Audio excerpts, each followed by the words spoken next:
तर आरोप करणाऱ्यांना आपण कोर्टात खेचणार असा इशारा कोकाटेंनी दिला। तर दुसरीकडे रोहित पवारांनी कोकाटेंचा दुसरा व्हिडिओ समोर आणत प्रतिआव्हान दिलेलं आहे। रोहित पवारांनी 42 सेकंदांचा व्हिडिओ पोस्ट केला आहे। या व्हिडिओमध्ये सभागृहाचं कामकाज सुरू असल्याचं या आवाजावरून दिसतंय। तसंच सभागृहाचं कामकाज संपलं होतं हे कोकाटेंचं विधान धडधडीत खोटं आहे असाही दावा रोहित पवार यांनी केला आहे। तर रोहित पवारांनी आपल्या आरोपांमध्ये नेमकं काय म्हटलंय पाहूयात।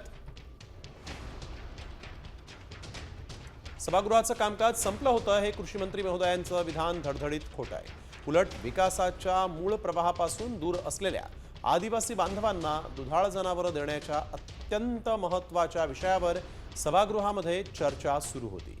पण ओसाड गावच्या पाटलांना या चर्चेत रस नसावा आणि मला सांगा पत्त्याची कोणती जाहिरात स्किप करण्यासाठी 42 सेकंद लागतात हो। दिसताना दिव्याची ज्योत मोठी होते तसंच काहीसं कोकाटे साहेबांचं झालंय।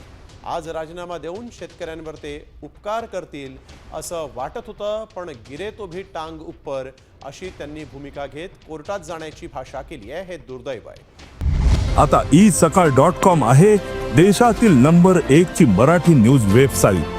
प्रत्येक अपडेटसाठी isakal.com ला नक्की भेट द्या।